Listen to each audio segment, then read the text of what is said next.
E nesse momento eu chamo a sua atenção, porque 10 mulheres morrem por dia no Brasil vítimas de crimes passionais. E 70% desses crimes, ou seja, 7 em cada 10 crimes cometidos, eles acontecem exatamente pelos homens. Na última terça-feira, uma jovem ficou quase 12 horas refém do ex-namorado em São Paulo. O motivo é sempre o mesmo. Eles não aceitam o fim do relacionamento. A repórter Elaine Cortez vai contar quais sinais durante a relação podem indicar o perigo. Possessividade, obsessão, descontrole. Elas não admitem perder. Elas preferem destruir do que perder. Alguém pode promover a loucura, mas o outro sustenta essa loucura até a hora que ela explode no ato violento. Histórias trágicas que começam quando relacionamentos terminam. Mais um crime passional ganhou repercussão. Patrícia Correia, de 28 anos, foi feita refém pelo ex-namorado Fabiano Crisóstomo, de 34. Quase 12 horas de pavor dentro do próprio quarto. Os guarda-roupas tudo arrebentado, roupas então congeladas. Aí você pega a roupa do senhor assim queimada. Sabe que você toca fogo, o casaco, ele pega numa calça, pega as roupas cortadas. Vidros, porque ela tem bastante perfumes quebrados. O colchão, tudo no pé assim, a janela toda arrebentada. Ele tacou fogo sim nas coisas pessoais dela, quebrou algumas coisas dela. Quer dizer, o quarto dela em si, ele acabou com tudo. O grupo de ações táticas especiais agiu depois de Fabiano colocar fogo em um colchão. Acabou morto com um tiro no rosto durante a ação policial. Graças a Deus ela tá bem, tá abalada emocionalmente, tá com uns hematomas, que ela foi agredida, mas ela tá bem. Patrícia escapou com ferimentos mais leves do que o trauma psicológico. Ela foi torturada com uma faca no pescoço e ficou na mira de uma arma, sem saber que era de brinquedo. O medo de morrer era muito grande, porque o jeito que ele estava lá, até a gente que estava do lado de fora não acreditava que ele ia ser viva, nós tínhamos certeza que ele ia matar ela. O cárcere privado começou pouco depois do meio-dia. Fabiano estava descontrolado. Ele estava muito nervoso, ele não queria ceder em momento nenhum. Ele falou, eu não vim aqui para sair para a delegacia e ficar de boa. Eu vou sair daqui depois para matar ela. Então eu acho que ele pensou em matar ela e se matar também. Utilizamos munições menos letal. No primeiro momento, em questão de segundos, não conseguimos obter êxito e foi efetuado um disparo. No momento queria pegar um punhal e realizar um ataque contra a refém. Tudo aconteceu depois de mais uma tentativa frustrada de reatar o namoro. Parece que ele chegou no portão até então, uma hora antes dele entrar, no intuito de conversar, tentar reatar, enfim. Ela falou que não queria reatar mais. Aí chegou o momento que ele alterou a voz e falou, você tá mentindo. Ela falou, não tô mentindo pra você, Fabiano. Aí ele empurrou ela pra dentro do quintal, já fechou o portão. Isso, ele entrou pra dentro da casa dela e já trancou tudo. O término do relacionamento fazia menos de um mês. Foram 6 anos de namoro e nenhuma suspeita do comportamento agressivo dele.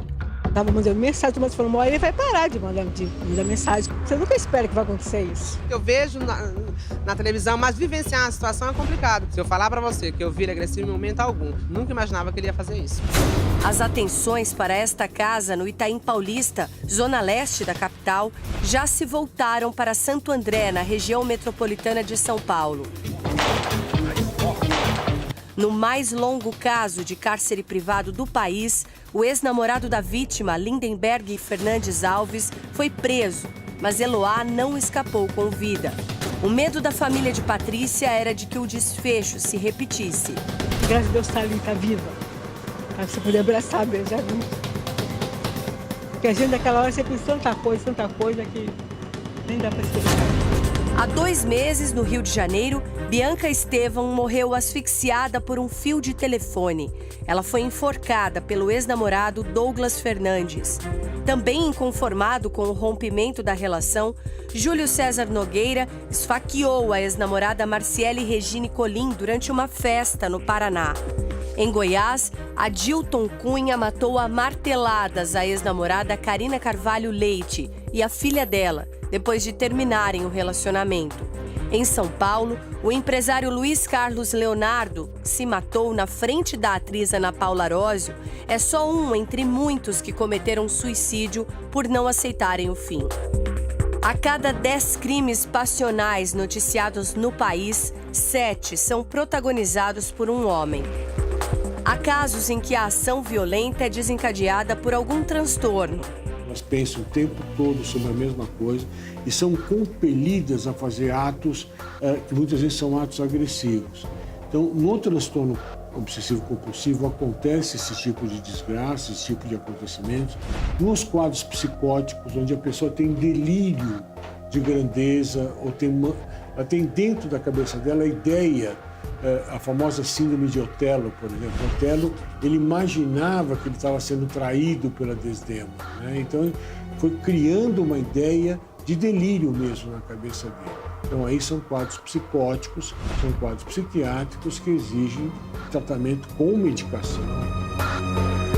Nem sempre comportamentos extremos e passionais são praticados por alguém que tem alguma doença psiquiátrica. Em alguns casos, a explicação é simplesmente cultural, uma criação machista. Homens que foram ensinados a encarar a mulher como uma propriedade e que aprenderam a não perder nunca. Ele se desenvolveu acreditando que ele é possuidor, que as outras pessoas, né, praticamente uma namorada, um namorado, é propriedade dele. Então, esse é um desenvolvimento psicológico que aparece tanto em pessoas jovens quanto em pessoas adultas. Este psiquiatra estuda o tema há décadas. Ele explica que durante o relacionamento é possível identificar alguns sinais de alerta. Ciúme exagerado, desconfiança constante, tom de voz agressivo, reações explosivas e violência física são alguns deles. Quando a possessividade não é um sintoma psicológico, os pais têm grande chance de evitar tragédias parecidas ainda na infância.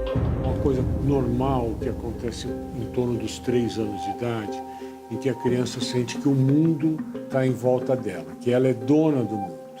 Então, todo brinquedo é meu, as minhas coisas são minhas e ninguém vai tomar porque aquilo é meu.